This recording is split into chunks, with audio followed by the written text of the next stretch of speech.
YouTube, what's good? It's Off the Hook Comments back. And I wanted to do a quick little review of this Batman Creature of the Night. I don't hear too many people talking about it. Kind of on the same lines as Batman White Knight, where it's outside of continuity, a different story. And I gotta say, there's 3 books. I have all 3. I've read 2 of them. About to finish the 3rd one, but I wanted to do a kind of a mid review here and kind of give you guys an update. Might be something you want to check out. So, the interesting story about this is you have Wainwright here, right? His name is Bruce Wainwright. And he's so infatuated with Batman. He grows up reading the comics, just devouring the story and the legend of Batman. And he has parents that, again, like Batman, end up getting murdered, but in a different way. Basically, on Halloween, they come back and they find some burglars that have broken into the house. They kind of surprise them, and the parents are killed by the burglars. And it takes a while for for Bruce Wainwright to kind of get over this. I want to show you a little bit. So here's kind of the burglar there. It has, let me back up for a minute. It has this old school feel with the art. And I'm gonna be honest, I can deal with it. I'm not necessarily against it, but it's not the most appealing, right? But it is good art. Don't get me wrong. There's definitely worse, but it has that old school nostalgia feel to it. Let me just read off. So you have the writer Kurt, and excuse me if I pronounce this wrong, but Kurt Busiek. Sorry, Kurt Busiek. Artists and colors and cover is John Paul Leon, and then letters is Todd Klein. And I gotta say, this is interesting. Like I said, Bruce, and again, his name is Wainwright, but he does a little pause with the Wayne, and you can see here him eating his cereal, and then you look at the bowl, and it has Batman in there. He's reading the comics and everything. And he has a uncle right there named Alfred.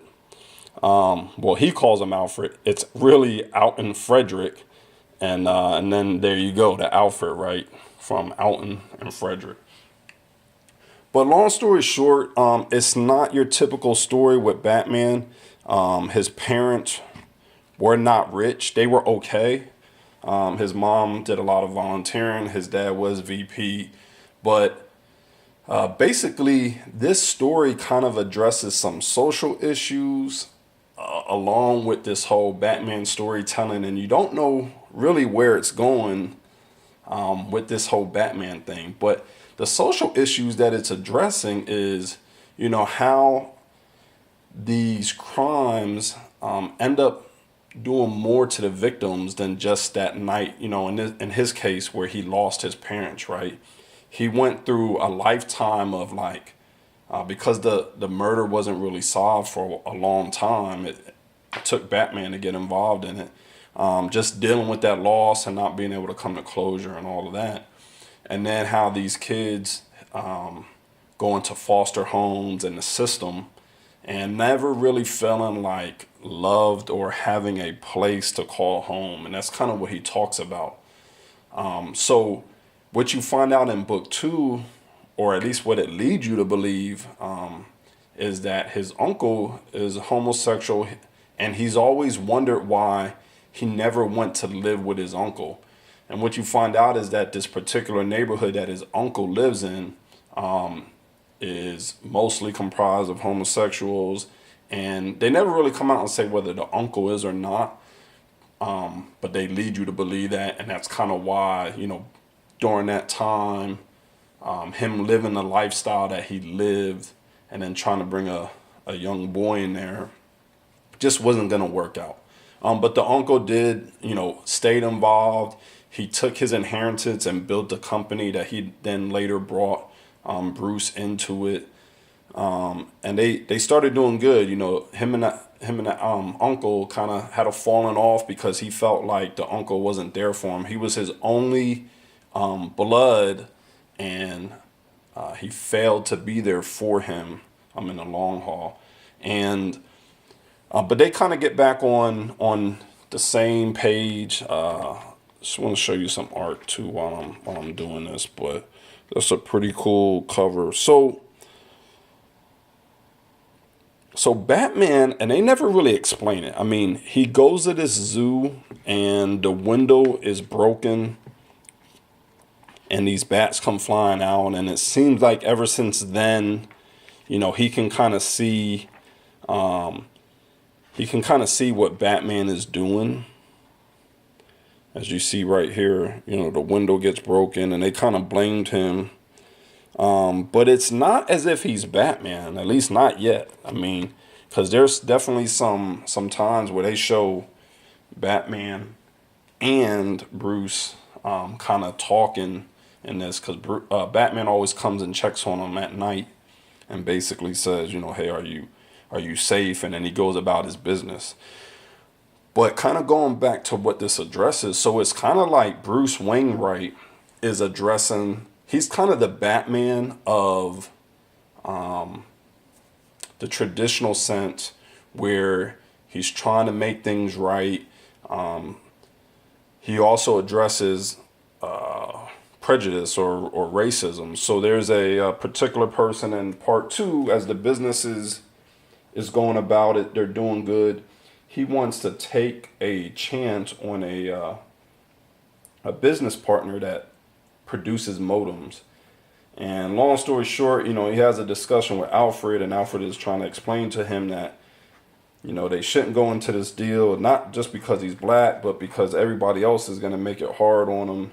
And this is kind of where the story takes an interesting turn, because he helps this person, and what they end up finding out is that the main competitor that also produces modems, like this company, ends up being indicted on or indicted on drug charges, and he goes to jail. And now this is a smash hit from a business perspective, right? The main competitor is out of the picture. And so you can see this here, right? Major crime ring smashed.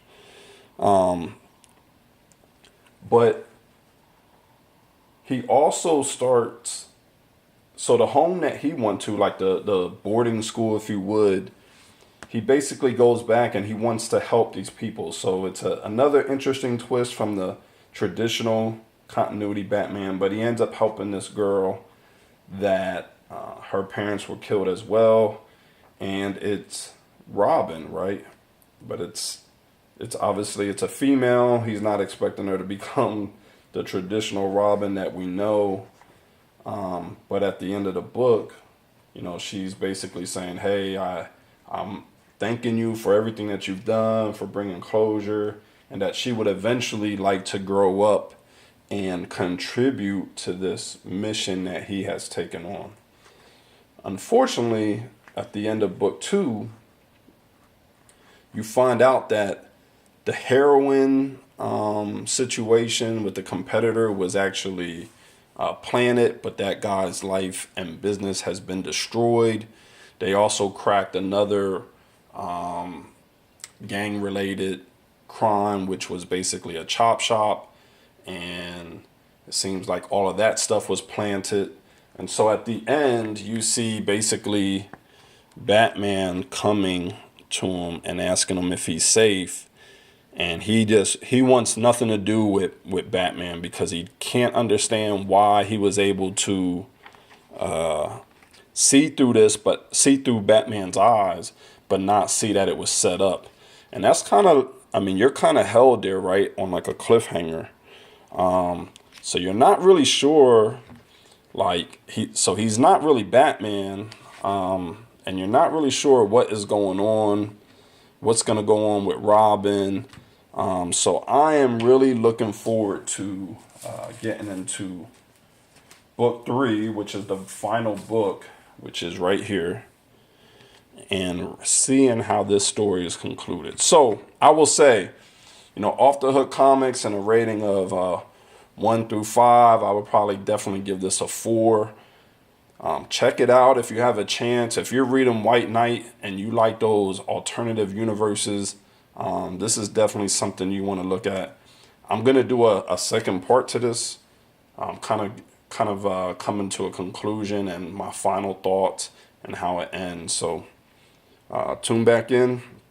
Looking forward to discussing this in the comments. So if you haven't done it already, please like and subscribe.